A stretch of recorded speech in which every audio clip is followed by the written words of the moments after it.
quick update on the tub.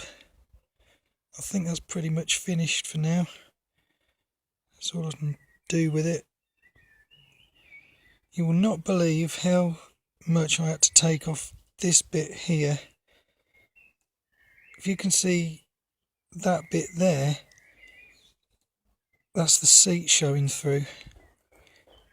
That's how much I had to shave off, practically everything. If the seat wasn't there and you held that up to the light, you'd see light through that.